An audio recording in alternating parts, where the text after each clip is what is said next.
നിങ്ങൾക്കറിയാലോ ഒരുപാട് കേസുകൾ വരുന്നുണ്ട്. അതിൽ 10-1 100-1 ആദിവാസികൾ ഉണ്ടാവാറുണ്ട്.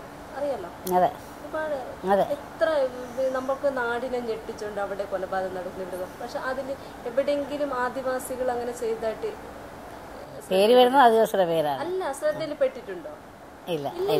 അവര് ഞാൻ പറഞ്ഞില്ല, അവർക്കൊരിക്കലും അങ്ങനെ ചെയ്യാൻ കഴിയില്ല. അവരങ്ങനെയാണ്, അങ്ങനെ ജീവിച്ച ആളുകളാണ്. അതെനിക്ക് നന്നായിട്ട് അറിയാം ഒരു കാര്യം. അതുകൊണ്ട് തന്നെ എനിക്ക് ഈ മുത്തങ്ങ പോലുള്ള സംഭവങ്ങളിൽ അവിടെ എന്താ പറയുക, ചില ആളുകൾ ചിലപ്പം പൊളിറ്റിക്സ് ആയിരിക്കാം, ഏതെങ്കിലും അത് ആദിവാസികളെ ബലിയാണ്ടാക്കി ചെയ്ത കാര്യങ്ങളാണ്.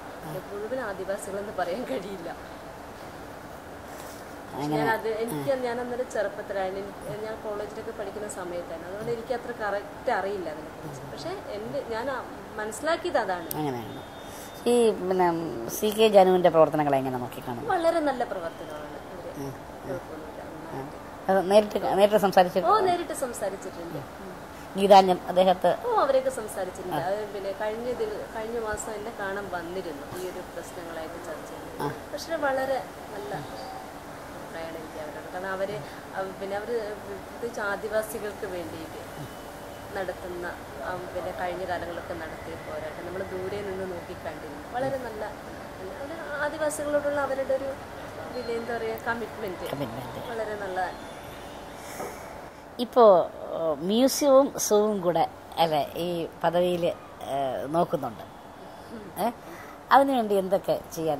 മ്യൂസിയത്തിൽ ഞാനിപ്പം വന്നിട്ടല്ലോ. പക്ഷേ പിന്നെ എനിക്ക് വളരെ പിന്നെ ഒരു ഇഷ്ടപ്പെട്ട ഒരു സംഭവമാണ് മ്യൂസിയം.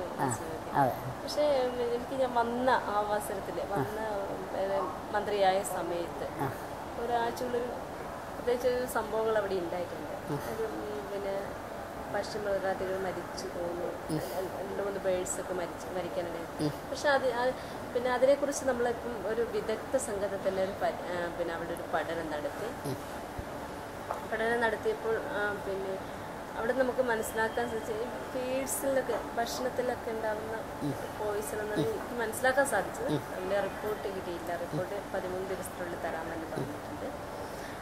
പിന്നെ പ്രത്യേകിച്ച് നമ്മൾ മിണ്ടാപ്രാണികളാണ്. അപ്പം നമ്മൾ അവരുടെ സംരക്ഷണമാണ് നമ്മുടെ ഏറ്റവും വലിയൊരു തീർച്ചയായിട്ടും. അപ്പം അതിന് വേണ്ട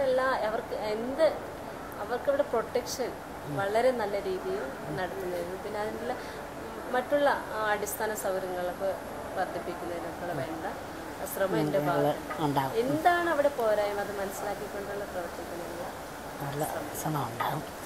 ഇപ്പോൾ അതുപോലെ തന്നെ മ്യൂസിയത്തിൽ ചരിത്ര പ്രാധാന്യമായ സംഭവങ്ങളെ കാത്തു സൂക്ഷിക്കുന്നു. ഇപ്പോൾ പത്മനാഭസ്വാമി ക്ഷേത്രത്തിലെ ഇത് കാത്തു സൂക്ഷിക്കുന്നത് പോലെ മ്യൂസിയത്ത് പഴയ രാജാക്കന്മാരുടെ പിന്നെ തലപ്പാവ്, വാള്, അതൊക്കെ ഭയങ്കര ചരിത്ര പ്രാധാന്യത്തോടു കൂടി തന്നെ സൂക്ഷിക്കുന്നു. അതുപോലെ തന്നെ ഒരു പിന്നെ ആദിവാസി ക്ഷേമ മന്ത്രി എന്നുള്ള നിലയിൽ നമുക്ക് രാജാവിനെ പോലെ തന്നെ പ്രജകളും പ്രധാനപ്പെട്ടവരാണ്. ഇങ്ങേറ്റം എടുക്കുമ്പോൾ ആദിവാസികളുടെ ലോകത്ത് ആദ്യമായിട്ട് എല്ലാ കണ്ടുപിടുത്തങ്ങളും നടത്തിയത് ആദിവാസികളാണ്. ആദ്യമായിട്ട് എന്ത് ഭക്ഷിക്കണം, എന്ത് രുചിയുള്ള എന്ത് ഭക്ഷണമാണ്, എന്ത് വേര് ഉള്ള ഭക്ഷണം സസ്യങ്ങൾ ഏതൊക്കെയാണ്, ഔഷധ ഗുണങ്ങളേത്, പലതരം ഔഷധ ഗുണങ്ങളുള്ളത്, ഇതെല്ലാം വേർതിരിച്ചറിഞ്ഞ ഒരു ആദിവാസി സമൂഹമുണ്ട്. ഇത്തരം ആദിവാസികളുടെ അതായത് നമുക്ക് കാത്തു സൂക്ഷിക്കാനായിട്ട് മ്യൂസിയത്തിൽ തന്നെ ഈ രാജാക്കന്മാരോടൊപ്പം തന്നെ ഇവരുടെയും വലിയ ചരിത്ര പ്രാധാന്യമായ സംഭവങ്ങൾ. ഇപ്പം ചരിത്രങ്ങൾ ഒരിക്കലും ഈ അടിച്ചമർത്തപ്പെട്ടവരുടെ ചരിത്രങ്ങൾ ഒരിക്കലും ഉണ്ടാവില്ല. എപ്പോഴും അധികാരി വർഗങ്ങളുടെ ചരിത്രങ്ങളെ ഉണ്ടാകാറുള്ളൂ, കാത്തു സൂക്ഷിക്കുന്നുള്ളൂ. അവർക്ക് വേണ്ടിയാണ് ചരിത്രങ്ങൾ മുന്നോട്ട് പോയിക്കൊണ്ടിരിക്കുന്നതിന്. എങ്കിലും ഇതുപോലുള്ള അവരുടെ സ്മരണയ്ക്ക് വേണ്ടി അവിടെ നിന്ന് കിട്ടുന്ന നമുക്ക് ഔഷധ ഗുണമുള്ള ചെടികളാവട്ടെ, ആ ചെടികളിങ്ങനെ പിന്നെ ഇതിനകത്തിട്ട് നമ്മൾ മ്യൂസിയത്തിൽ നമ്മുടെ മെഡിക്കൽ കോളേജിൽ സൂക്ഷിക്കുന്നത് പോലെ അങ്ങനെ സൂക്ഷിക്കാൻ പറ്റിയ ഇവരുടെ സംഭവങ്ങൾ കൂടെ സൂക്ഷിക്കാൻ പറ്റിയ ഒരു മ്യൂസിയം തയ്യാറാക്കുന്നത് അതിനെക്കുറിച്ച് എന്താ? പിന്നെ പ്രജകളുണ്ടെങ്കിലേ നമ്മൾ രാജാവെന്നൊക്കെ അർത്ഥം. പ്രജകളാണ് നമ്മൾ. പക്ഷെ ഞാൻ ഇതിനെക്കുറിച്ച് ഞങ്ങൾ കഴിഞ്ഞ ദിവസം മ്യൂസിയം ഡയറക്ടറായിട്ട് സംസാരിക്കാനിടയായി. കാരണം ആദിവാസികളുടെ തനതായ പാരമ്പര്യമുള്ള കുറേ കാര്യങ്ങൾ നിങ്ങൾ പറഞ്ഞ പോലെ ചെടികൾ അവരുടേത് ഇപ്പോഴും അവർ പിന്നെ അന്ന് സൂക്ഷിച്ചിരുന്ന ആയുധങ്ങളടക്കമുള്ള, അതുപോലെ തന്നെ അവർ ഇപ്പോഴും ആ പാരമ്പര്യമായിട്ട് ഉപയോഗിക്കുന്ന പച്ചമരുന്നുകൾ കൊണ്ട് മാത്രം അസുഖം മാറ്റുന്ന ഇപ്പോഴും ഉണ്ട്. അത് ആ മൂല്യങ്ങൾ ഇപ്പം നഷ്ടപ്പെടാതെ അവർ കൊണ്ടുവന്ന ആ മൂല്യങ്ങൾ, ആ മൂല്യമായ കാര്യങ്ങൾ അത് ഒരിക്കലും അതിൻ്റെ പവിത്രത നഷ്ടപ്പെടാതെ അത് കാത്തു സൂക്ഷിക്കുന്നതിന് വേണ്ട അതിന് വേണ്ടിയിട്ട് തന്നെ ഞാൻ ഉദാഹരണമായിട്ട് പറഞ്ഞിട്ടുണ്ട്. അത് വയനാട് ജില്ലയിലും അതുപോലെ തന്നെ ഒരു ട്രൈബൽ മ്യൂസിയം തന്നെ വേണമെന്നുണ്ട്. അതിൻ്റെ പ്ലാനൊക്കെ പിന്നെ ഞാൻ ഡയറക്ടറോട് പറഞ്ഞിട്ടുണ്ട്. അതുപോലെ തന്നെ ഒരു മ്യൂസിയം വയനാട്ടിലും ഉണ്ടാവണമെന്ന്.